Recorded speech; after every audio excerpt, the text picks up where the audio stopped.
Amém. Estejamos assentados em nome de Jesus.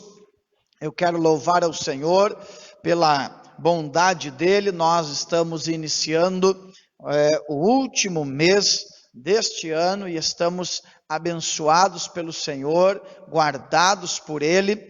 E como nós terminamos na terça-feira passada a nossa série bíblica sobre ousadia, nós vamos ter mais com esta, 3 terças-feiras estudando a palavra de Deus, e depois do dia 15, a terceira terça-feira, a partir de hoje, então nós vamos encerrar no mês de dezembro o culto de terça-feira, e vamos retornar nesta modalidade só depois do dia 10 de janeiro, quando nós começamos com a Escola Bíblica de Missões, e então 10 é o domingo, 11, 12 de janeiro é a terça-feira que nós vamos começar a estudar a palavra de Deus, junto com aqueles irmãos que vão vir de outras partes do Brasil para estudar com a gente, tá bom? Mas nós queremos começar hoje um assunto bem amplo, mas ao mesmo tempo bem particular para cada um de nós. E eu quero ler 2 textos bíblicos com os irmãos. O primeiro está no Salmo de número 90, e o versículo de número 12, e depois nós vamos ler outro versículo em Provérbios. Primeiro é Salmo de número 90, versículo de número 12, é um texto muito conhecido dos irmãos. Salmo de número 90 faz parte, uma parte da oração de Moisés. Salmos 90, versículo 12, diz assim a palavra de Deus: ensina-nos a contar os nossos dias de tal maneira que alcancemos corações sábios. Eu vou ler de novo esse salmo. Ensina-nos a contar os nossos dias de tal maneira que alcancemos corações sábios. Agora, Provérbios capítulo 15. Provérbios capítulo 15 e o versículo de número 22. Provérbios capítulo 15 e o versículo de número 22. Diz assim a palavra de Deus: quando não há conselhos, os planos se dispersam, mas havendo muitos conselheiros, eles se firmam. Amém? Anotaram aí então aqueles que gostam de anotar? Salmos de número 90, versículo 12, diz assim: ensina-nos a contar nossos dias de tal maneira que alcancemos corações sábios. E Provérbios 15, 22, quando não há conselhos, os planos se dispersam ou fracassam, mas havendo muitos conselheiros, eles se firmam ou estabelecem. Quem quer ouvir a voz do Senhor, diga amém. Nós vamos tratar hoje sobre aprendendo com os sábios. Aprendendo com os sábios. E se Deus nos der graça, nós vamos seguir esta série mais 2 terças-feiras, mas vamos ficar na dispensação do Espírito Santo. Aprendendo com os sábios. Um dos princípios da sabedoria é reconhecer que não se sabe tudo e que sempre há possibilidade de se aprender com os mais experientes e que já passaram pelos mesmos caminhos. Então, a sabedoria é fundamentada nesta ideia. Eu não sei de tudo, mas tenho a possibilidade de aprender com aqueles que já passaram pelos mesmos caminhos. Logo, ignorar a voz de quem sabe é uma atitude de ignorância.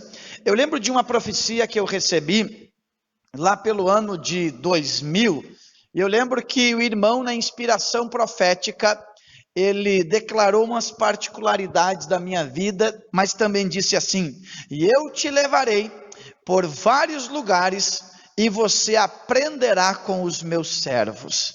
E de fato, olhando nesses 20 anos que passaram, eu posso fazer uma análise e lembrar de pessoas preciosas e importantes que fizeram parte da minha vida e algumas delas me ensinaram até sem falar. Porque uma das características mais importantes do bom discípulo é a observação, é aprender, mesmo quando o mestre está em silêncio. Eu gosto de um texto bíblico que fala que um dos discípulos do profeta deitava água sobre as mãos do profeta. É uma observação de suprir a necessidade de se tornar participante. Então, eu não sei de tudo, mas eu tenho coragem de aprender com aqueles que já sabem. Quantos têm a mesma coragem? Tá? Então é importante isso. Eu quero trazer uma ideia. Queremos pensar na possibilidade de ouvirmos um dos grandes líderes da história bíblica. Imaginemos, é só uma imaginação. Biblicamente, os que foram não voltam. Isso aqui não é espiritismo. Mas imaginemos que nós teríamos a possibilidade de nos assentarmos em volta de um grande líder bíblico, o que ele teria para nos ensinar? Esta é a base do pensamento do estudo hoje. Nós aqui, e de repente nós anunciarmos que o patriarca Moisés, o grande líder Moisés, o que ele teria para nos ensinar hoje aqui? Então imaginemos que o patriarca Moisés pudesse estar conosco assentado, e diante disto todos estaríamos atentos aos seus conselhos, e ele começaria a contar suas experiências e pontuaria alguns conselhos para nós. Já que o tema é aprendendo com os sábios, o que Moisés teria para me ensinar? E esta palavra surgiu no meu coração logo que a gente assumiu no coração o desafio da Umadergs de ler toda a Bíblia até o dia 31 deste mês. E quando eu parei em Êxodo ali para analisar, Deus começou a inspirar o meu coração o que Moisés poderia me ensinar. Então eu quero trazer para vocês e para mim alguns conselhos que Moisés nos declararia se ele teria a possibilidade de estar aqui. Vejamos, o primeiro conselho que Moisés nos daria, a primeira lição que nós aprenderíamos com o patriarca é esta: comece sua chamada com uma experiência de fogo. Comece a sua chamada com uma experiência de fogo. Quando me refiro ao fogo, também estou fazendo referência à convicção. Anote aí Êxodo capítulo 3, versículo 1 ao 4. Êxodo capítulo 3, versículo 1 ao 4 diz assim: E apacentava Moisés o rebanho de Jetro, seu sogro, sacerdote de Midian, e levou o rebanho atrás do deserto. E chegou ao monte de Deus, a Horebe, e apareceu-lhe o anjo do Senhor em uma chama de fogo no meio de uma sarça. E olhou, e eis que a sarça ardia no fogo, e a sarça não se consumia. E Moisés disse: agora me virarei para lá, e verei esta grande visão, porque a sarça não se queima. E vendo o Senhor que Moisés se virara para ver, bradou Deus a ele no meio da sarça e disse: Moisés, Moisés. Respondeu ele: eis-me aqui. Moisés começou a sua chamada, e todos vocês sabem que o desafio da vida de Moisés era grandíssimo. Era ser usado por Deus como instrumento para libertar um povo que há mais de 400 anos é escravo. E eu creio que um dos maiores desafios de Israel não era sair dos portões do Egito, mas era o Egito sair do coração deles.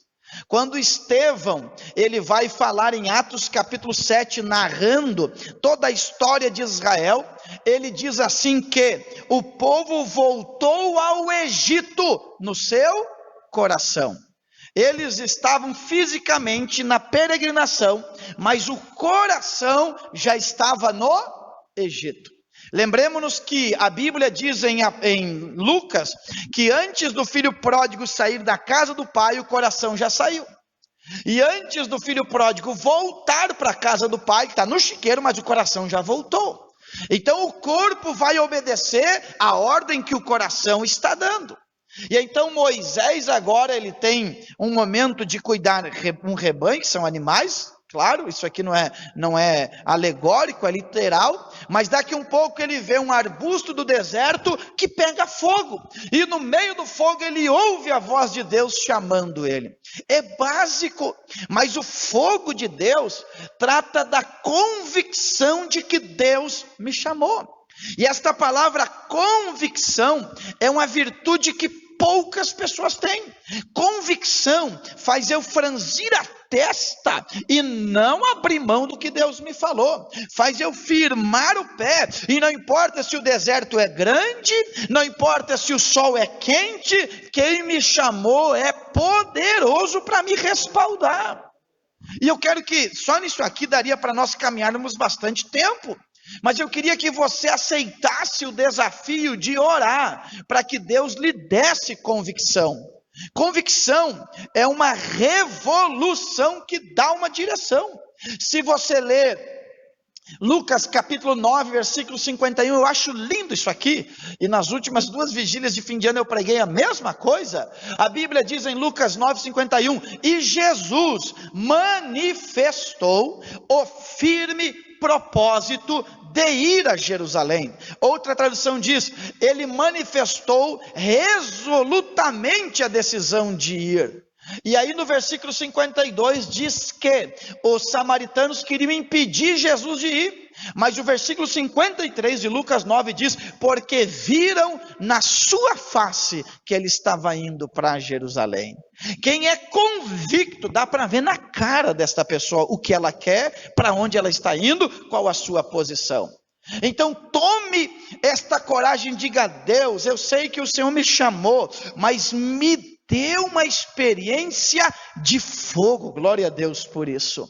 Os grandes homens de Deus que fizeram história, eles tiveram uma experiência particular com Deus. E se Moisés estivesse aqui, ele diria, não te atreva a encarar os desafios propostos sem antes ter um encontro no Horebe com Deus e o fogo de Deus está sobre você. Atos capítulo 2, antes da igreja encarar, Evandro, o desafio da evangelização, no versículo 8 do capítulo 1 de Atos, o Senhor diz, recebereis poder ao vir ou descer sobre vós o Espírito Santo. Mas no capítulo 2, e ao cumprir-se o dia de Pentecostes, estavam todos reunidos, de repente, e vocês sabem a história, foram vistas línguas repartidas como de fogo sobre a cabeça de cada um deles, uma experiência que produz convicção, que Deus é real, que Deus não é gelatinoso, eu sou o Senhor e não muda, eu sou o mesmo ontem, hoje e eternamente, quem muda somos nós, mas Deus não muda. E eu estava pensando hoje, como pastor, o nosso ministério, no caso eu, os pastores, nós vamos ser muito desafiados.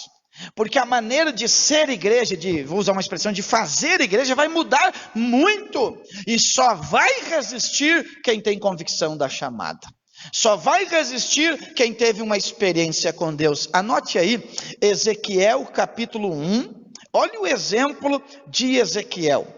Ezequiel, capítulo de número 1, quando Deus vai chamar Ezequiel, ele está num lugar inóspito, ele está num lugar estranho, ele é cativo, e olha o que diz a Bíblia, capítulo 1, versículo 1, a seguir. E aconteceu que no 30º ano, no 4º mês, no dia 5º do mês, que estando eu no meio dos cativos junto ao rio Quebar, se abriram os céus e eu vi visões de Deus. Olha o início desse ministério, experiência, visão, fogo que não se apaga. Eu vou continuar, depois eu explico. No 5º dia do mês, no 5º ano do cativeiro do rei Joaquim, veio expressamente a palavra do Senhor a Ezequiel, filho de Búzio, sacerdote, na terra dos caldeus, junto ao rio Quebar, e ali esteve sobre ele a mão do Senhor. E olhei, e eis que um vento tempestuoso vinha do norte, e uma grande nuvem como um fogo a revolver-se, e um esplendor ao redor dela, e no meio uma coisa como cor de âmbar, que saía dentre o fogo. A cor de âmbar é a cor de fogo. Ele está dizendo: Deus me chamou, eu estou no meio do cativo, eu tenho privações, mas o céu se abriu, tem visão, e algo queima dentro de mim. Por que as pessoas desviam facilmente? Porque falta essa experiência no fogo. Eu não vou citar o nome, mas eu lembro dos nossos jovens aqui, logo no início, quando eu cheguei há 4 anos atrás, já deve ter mais de 2,5, 3 que não congrega, e ele era muito analítico, ele nunca se entregava, não havia quebrantamento, nunca se via lágrimas nos olhos. Eu dizia: fulano, te entrega. Não fica na beira do rio que o negócio não funciona. Te entrega, mergulha, pega fogo, diga para Deus: me queima, eu quero ter uma experiência. Infelizmente, só de observar ninguém vive experiência. Nós temos que entrar no ambiente da experiência. E ele já não está aqui entre nós e teve dias difíceis por aí. Então Deus está me convidando a ter uma experiência. E se Moisés estivesse aqui, pastor Ademir, ele diria: gente, queiram uma experiência. Presbítero Amarildo, se Moisés estivesse aqui, ele nos empurraria de encontro à sarça, que é um símbolo da presença de Deus naquele então. Se você não teve oportunidade, quando puder, leia, encontre. Lembra do livro do Reinhard Bonk, Evangelismo por Fogo? Reinhard Bonk abalou o continente africano, partiu para a eternidade há pouco tempo, e eles diziam para ele: para! E ele dizia: o corpo quer parar, mas o fogo que está dentro de mim não pode parar. E agora, há poucos dias, eu vi uma foto de um jovem, sucessor dele, Daniel Colenda. Está cheio do Espírito Santo, e o povo continua naquelas cruzadas de milhares de pessoas aceitando Jesus. O fogo tem que estar presente na nossa chamada. Eu disse na escola bíblica em Santo Ângelo, nesse fim de semana passado, eu disse que a chama me chama. É um trocadilho. Quem tem chama é chamado. Quem tem chama é convocado. O fogo que queima é o fogo que me empurra para fazer o que Deus está me ordenando. É por isso que Jeremias capítulo 20, o pastor Roberto nos trouxe uma palavra poderosa sobre Jeremias, quando ele disse no capítulo 20, não vou pregar mais, não vou falar mais. O que queimou dentro dele? O fogo de Deus, ó glória. Então o primeiro conselho de Moisés é este: tenha uma experiência de fogo na sua chamada. Ezequiel também teve. Segundo conselho que Moisés poderia nos dar, para nós aprendermos com os sábios: segundo, não faça a obra de Deus com parcialidade. Não faça a obra de Deus com parcialidade. Moisés iria olhar para trás, e Moisés diria que os que mais deram problema para ele foram os seus parentes. Moisés olharia e encontraria, pastor Ademir, Miriam, Arão, Nadab e Abiú. Problema em cima de problema. Então Moisés diria: gente, tem algo que é maior que um laço familiar, é a chamada e o compromisso com o céu. Moisés diria isso para nós. Anote aí se você deseja. Anote Números capítulo 12, versículo de número 1. Olha o que diz aqui, ó. E falaram Miriam e Arão contra Moisés, por causa da mulher cusita, com quem casara, porquanto tinha casado com uma mulher cusita ou cuxita, depende da tradução. Olha, fizeram um complô, não respeitaram a unção que estava sobre Moisés. Leia o Números capítulo 12, eu só vou citar, mas leia depois, se você tem tempo, todo o capítulo. Olha como o Senhor fala conosco: cuidado com o partidarismo. Se você quiser anotar, anote Filipenses 2:3, nada façais por contenda, mas tem outra tradução que diz, nada façais com partidarismo. Eu não posso olhar, por exemplo, para o pastor Roberto, e em nome da amizade que eu tenho com ele, aliviar o princípio que Deus estabeleceu. O negócio de Deus não é barganha, não é negociável, é algo que Deus estabeleceu. Dá para entender o que o pastor está dizendo? E olha o que eu vou lhe mostrar na Bíblia, anote aí, 1 Coríntios capítulo 3, 1 Coríntios capítulo 3, e tudo isso, Deus, além de eu ter estudado há dias atrás, eu comecei a escrever nesta tarde, e é uma realidade para o meu e para o seu coração. Olha o que diz 1 Coríntios capítulo 3, versículo 1 a seguir. E eu, irmãos, não vos pude falar como a espirituais, mas como carnais, como meninos em Cristo. Com leite vos criei, e não com manjar, porque ainda não podeis, nem tampouco agora podeis, porque ainda sois carnais, pois, havendo entre vocês invejas, contendas e dissensões, não sois porventura carnais, e não andais segundo os homens? Porque dizendo um, eu sou de Paulo, o outro, eu de Apolos, porventura não sois carnais? Paulo está dizendo que o partidarismo, o fato de se identificar com alguém, não pode anular os princípios que Deus estabeleceu. É por isso que eu digo que a Assembleia de Deus de Antônio Prado IP não é uma tribo de índios, é uma família debaixo do sangue do Cordeiro. Mas o maior desafio de um pastor qual é? Tratar os seus filhos de igual maneira aos outros. Pecou? Disciplina. Errou? Correção. É por isso que os meus companheiros por aí reclamam que os seus filhos são os mais perseguidos da igreja. Agora, se eu os coloco em um pedestal mais elevado sem ter pagar o preço, eu não posso reclamar das suas exigências. Porque junto com o lazer vem o dever, junto com a honra já deve ter vindo o sacrifício. Quem diz amém por isso? Agora eu vou lhe mostrar o porquê Moisés está falando sobre isso. Abra sua Bíblia, se você quiser, é claro. Se não, anote aí, Levíticos, capítulo de número 10, versículo 1 e 2, e versículos 6 e 7.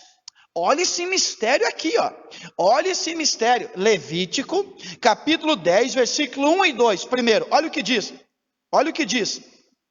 e os filhos de Arão, Nadab e Abiú. Quem era Arão, meus irmãos? Era irmão de quem? De Moisés. E a Nadab e Abiú era o que de Moisés?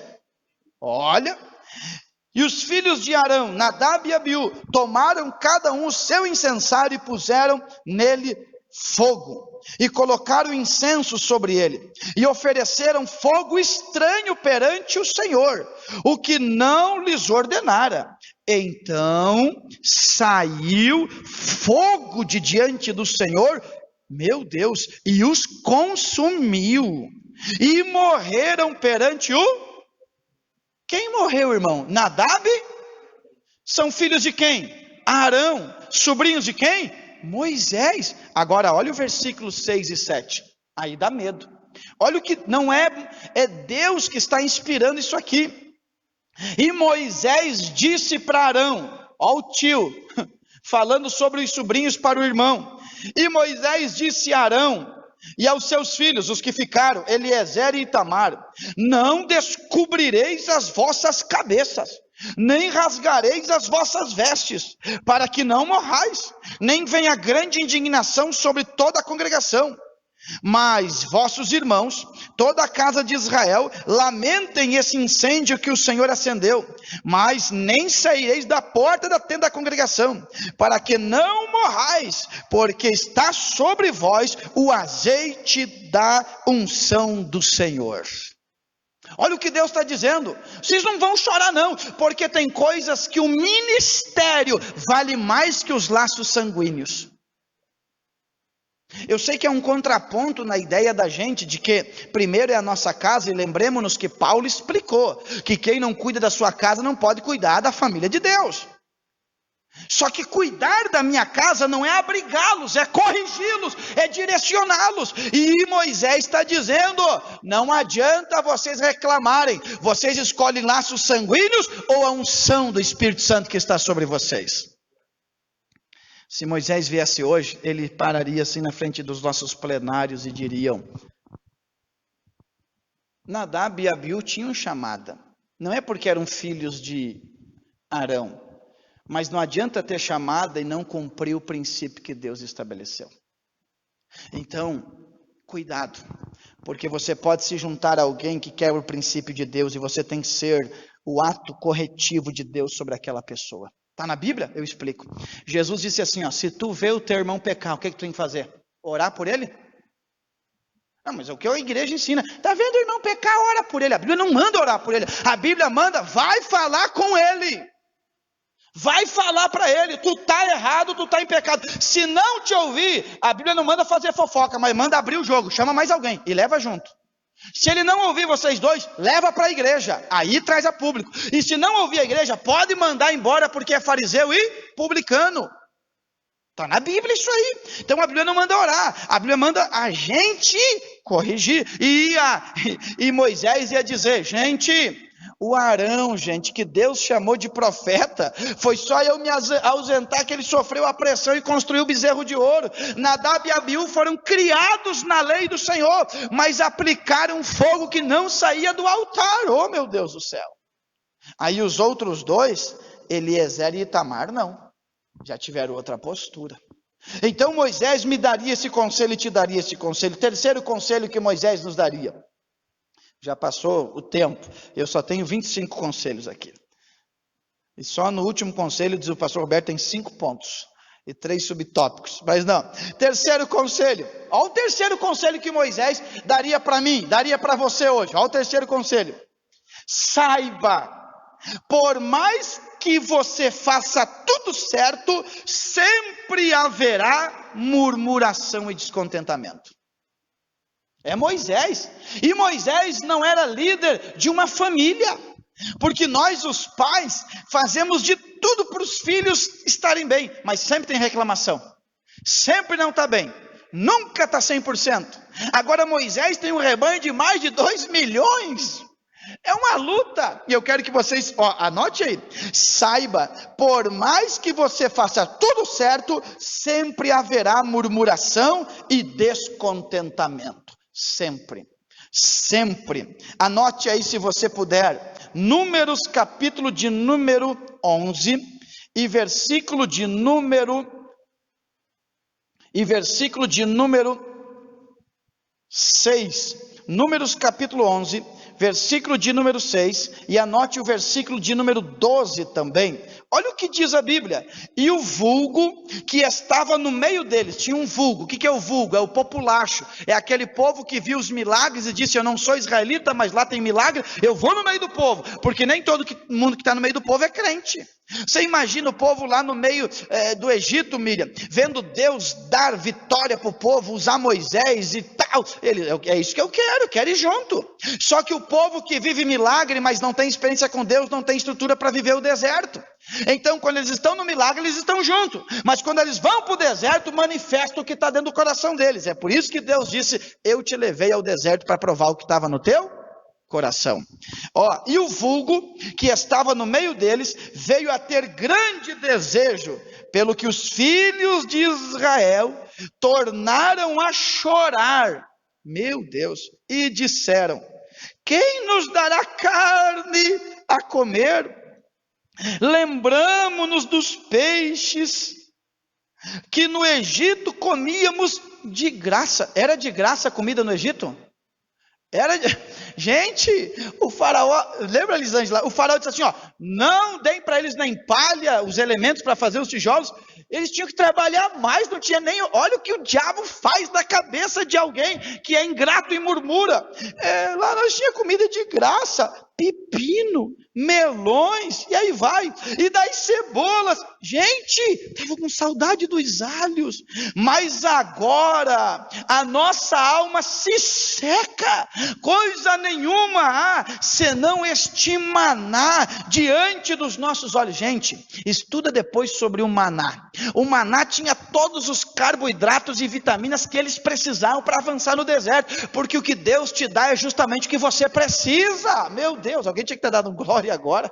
O que Deus me dá é justamente o que eu preciso. Só que no momento da pressão, esse versículo que eu li é do capítulo 11, versículo 4 ao 6, quando há esta pressão, a gente lembra do Egito. Agora, olha o que diz Números 16, 13. Números 16, 13. Porventura, pouco é, olha o que o povo está falando para Moisés, gente. Vocês têm que pensar no Moisés ser humano. Moisés ser humano. Moisés que se privou da família dele lá no palácio muitos anos. Moisés que fugiu para o deserto. Moisés que está preparado para viver a experiência de libertar um povo. Moisés que dá a vida pelo povo. O Moisés que diz, ó Deus, ou tu ajuda ou risco o meu nome daí. Moisés que tem amor sacrificial pelo povo. Olha o que o povo fala. Porventura, pouco é que nos fizeste subir de uma terra que mana leite e mel. O Egito manava leite e mel? Gente, o Egito é ruim demais. Ruim. Aí aqui, ó. Aí ele diz assim, ó. Por que nos tiraram de uma terra que mana leite e mel para nos matar nesse deserto? Que senão também que queres fazer-te príncipe sobre nós. Olha aqui, ó. Moisés está dizendo, eu vou explicar para vocês, gente. Deus me chamou, Deus me ungiu, eu fui lá tirar eles do Egito, Deus me provou e me aprovou, eu tirei deles, eu abri mão do meu conforto, aí eu estou levando eles e agora eles estão dizendo que eu quero ser juiz sobre eles. Eles estão dizendo que eu quero me promover sobre eles. Irmão, é normal o reconhecimento de quem Deus usa. O pastor está aqui, por exemplo. Eu já passei por isto. Gente que você gasta horas e horas aconselhando ali. Vocês sabem disso. Mas quando vai, tem que agarrar. Alguém já viu um gato numa piscina? Alguém já viu gato em piscina? Gato em piscina. Joga um para tu ver, mas não deixa morrer. Tá louco, né? Cuida do gatinho. O gato na piscina e tenta pegar ele.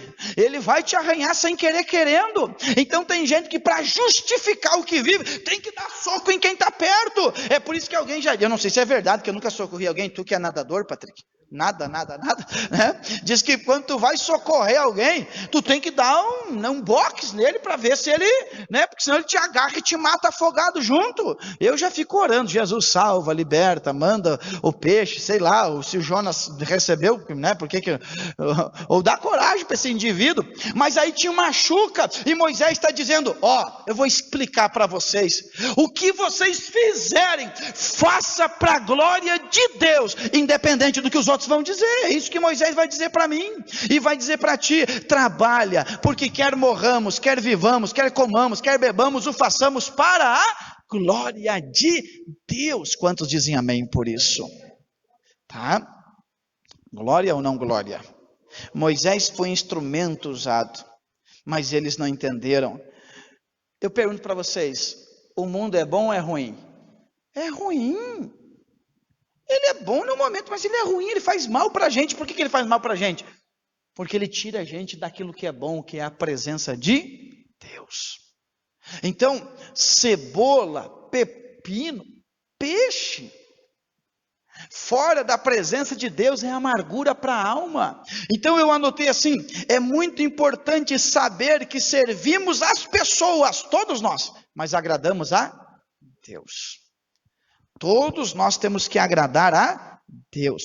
Então, qual é o terceiro conselho? Saiba que por mais que você faça tudo certo, sempre haverá murmuração e descontentamento. Olhe para mim aqui, ó.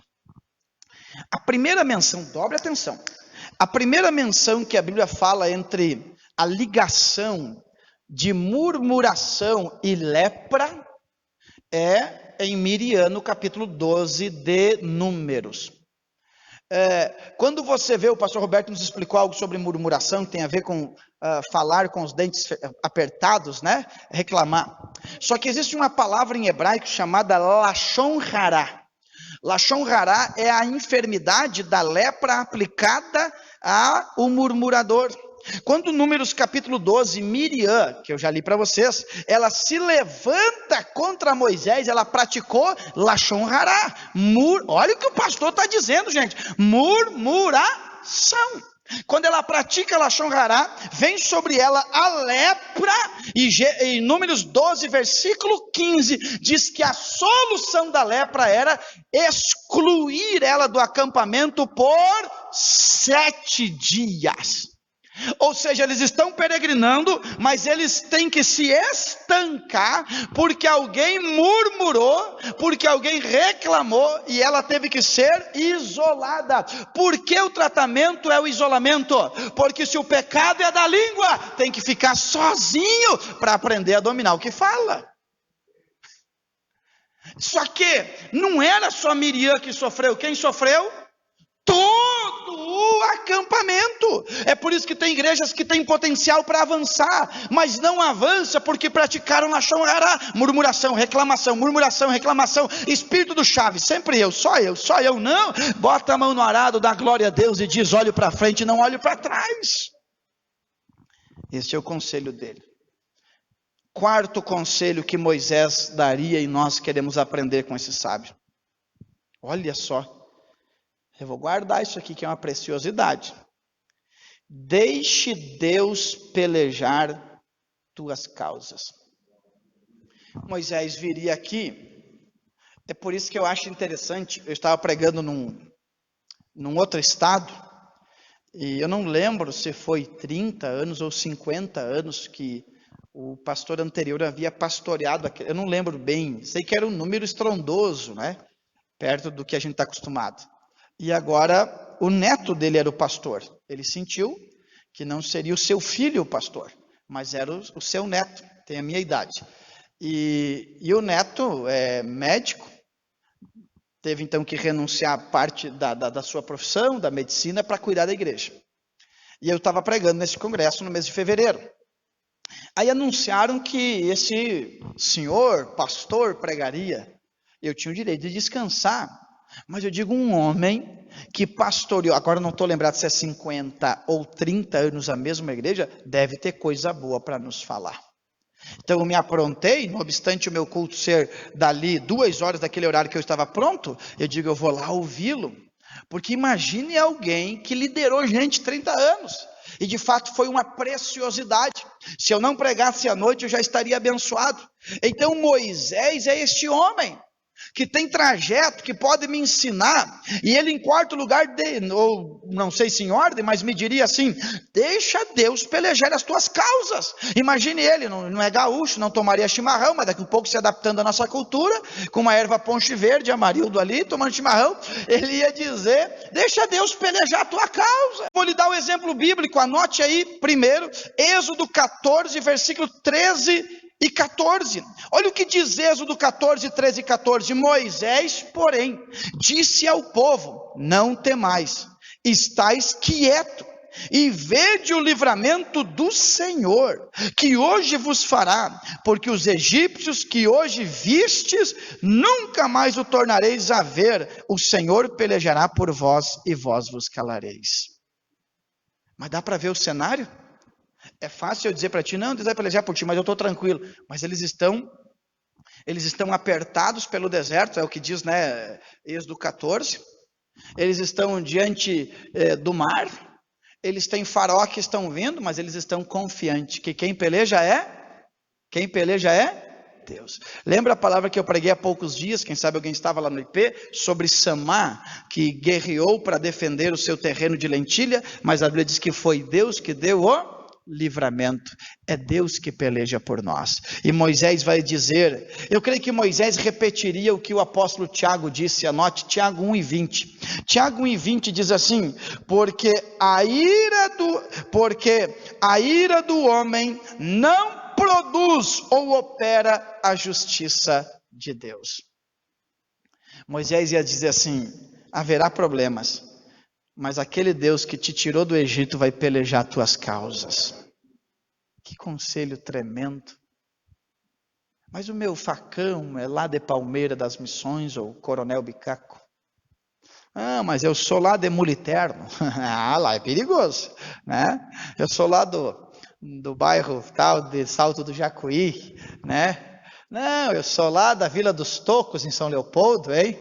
Não, comigo o negócio... Não, gente, o nosso Deus pelejará as nossas causas.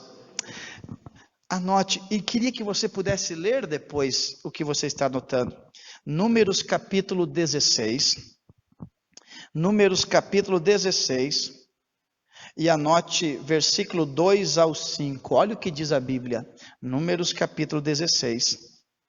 Versículo 2 ao 5 diz assim: E levantaram-se perante Moisés com 250 homens dos filhos de Israel, príncipes da congregação, chamados à assembleia, homens de posição, e se congregaram contra Moisés e contra Arão. Eles disseram: basta, pois que toda a congregação também é santa, todos são santos, e o Senhor está no meio deles. Por que, pois, vos elevais sobre a congregação do Senhor? Quando Moisés ouviu isto, saiu no soco no espírito do Jaquixã e quebrou todos eles. Não, Kung Fu Panda não. A Bíblia diz, quando Moisés ouviu isto, o que ele fez?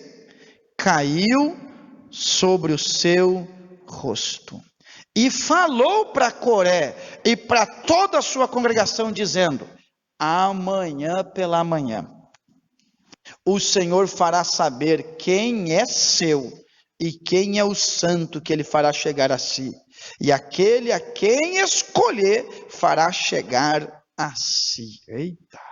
Olha o equilíbrio. Eu quero isso aqui. Quantos gostariam disso aqui? Um equilíbrio emocional é Deus. Não se trata de mim. Deus me chamou no fogo.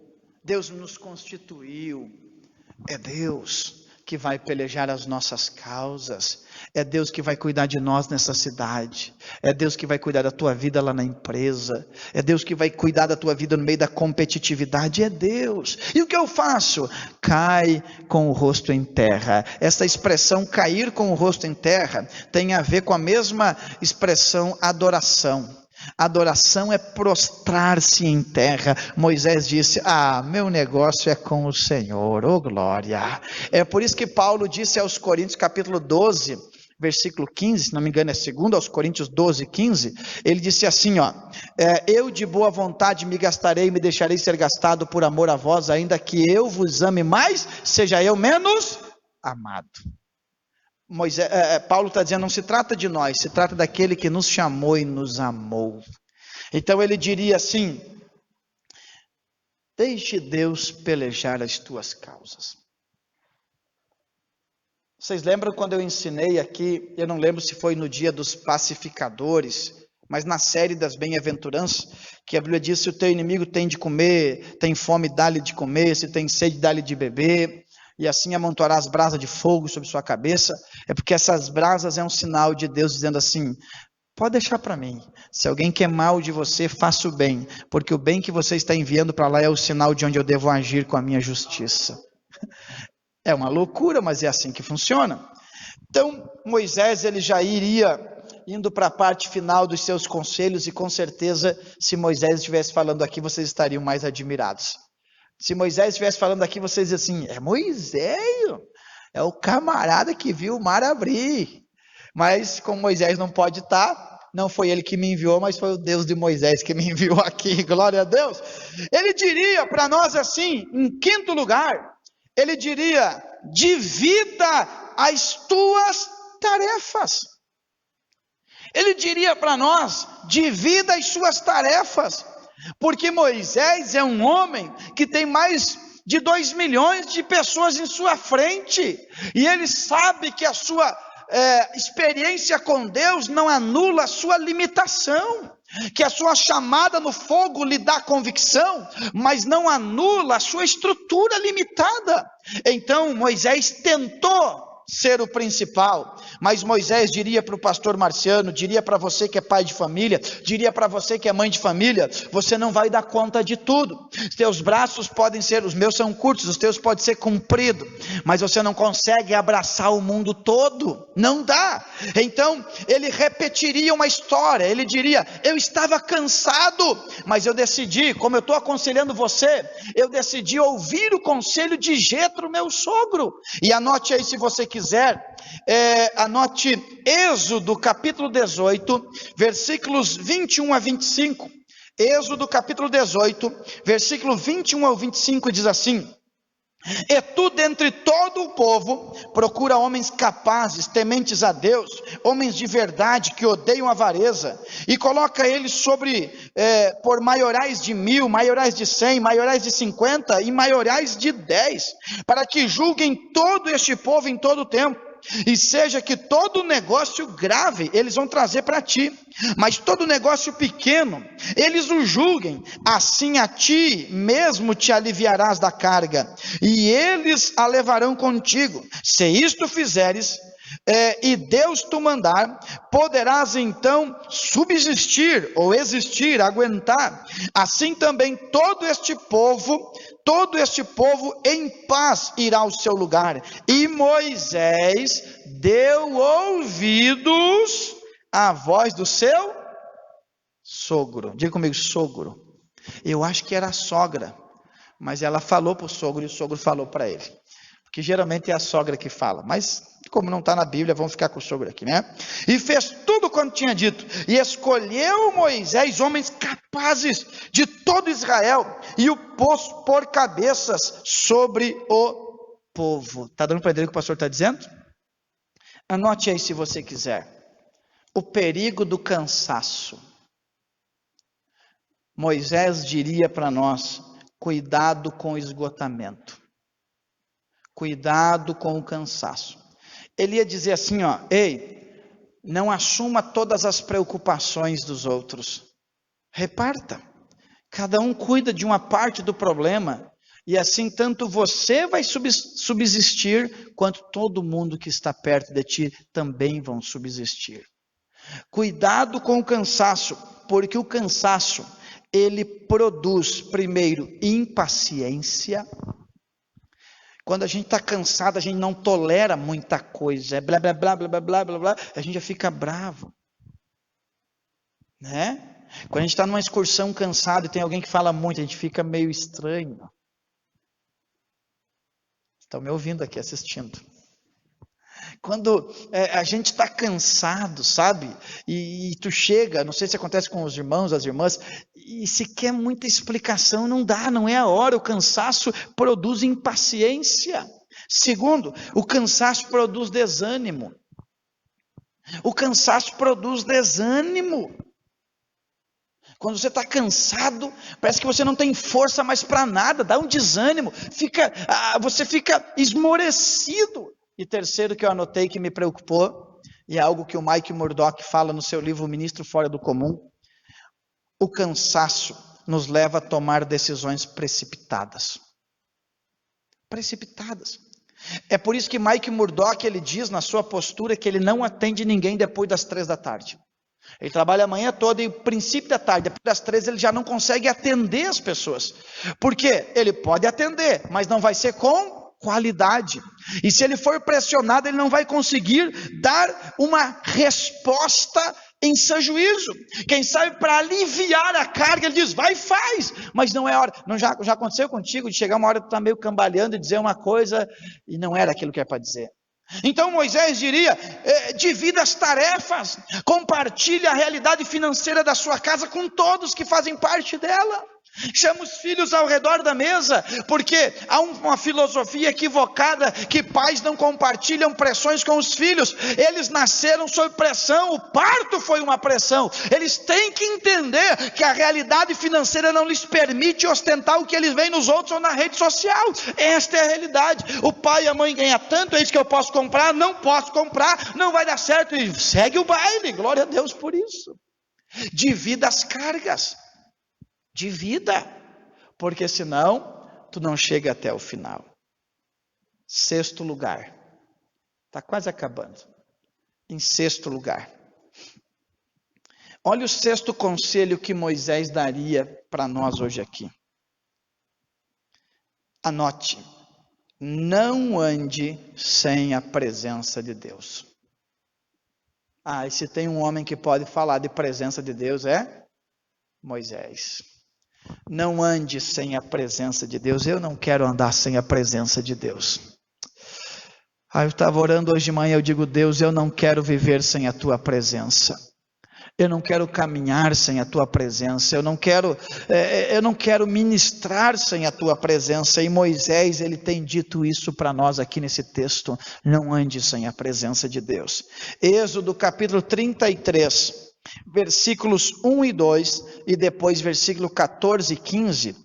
Êxodo 33, versículo 1 e 2, diz assim, versículos 1 e 2, disse mais o Senhor a Moisés, ou seja, Moisés já está ouvindo a voz de Deus, que é uma grande coisa, Patrick. Disse mais o Senhor para Moisés, vai, meu Deus, Bruno, Deus mandou ir.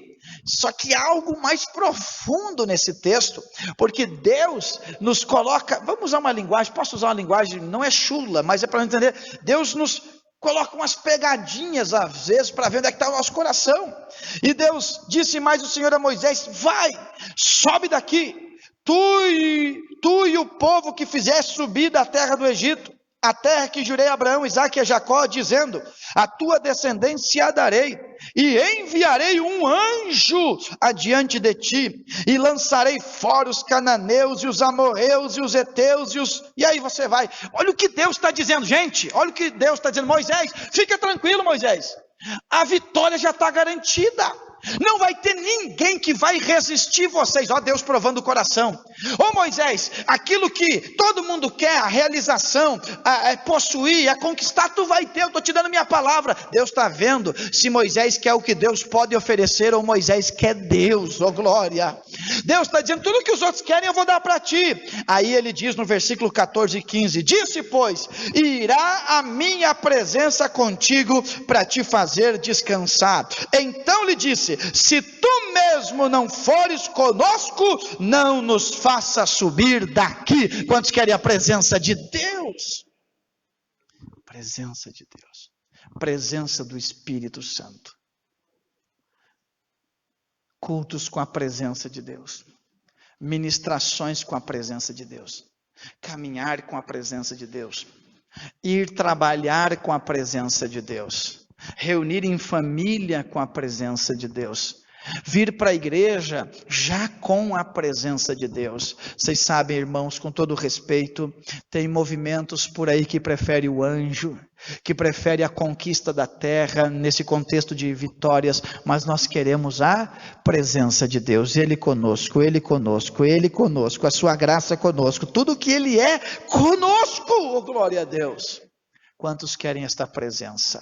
Eu não vou poder citar mais textos, que eu tenho que concluir por causa do nosso horário, mas ele daria um sétimo conselho para nós, e aí eu termino agora, anote aí, ele teria muitos outros que você pode depois anotar, conhecendo a história de Moisés, mas olha o que ele diria para nós, ele fecharia o pergaminho, e ele daria o sétimo conselho, não perca a terra prometida por culpa dos outros.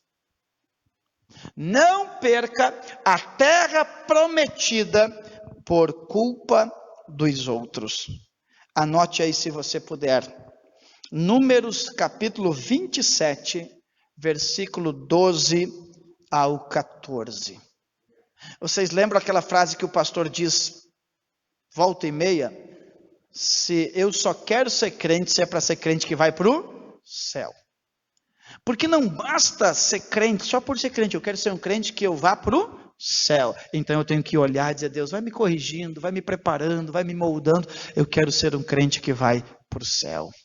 Paulo disse, eu esmurro meu corpo, eu mesmo me julgo para não ser julgado por ninguém e não ser condenado com o mundo. Eu estou me policiando. Então só basta ser crente se é para ir para o céu. E olha o que diz a Bíblia em Números 27, 12 ao 14.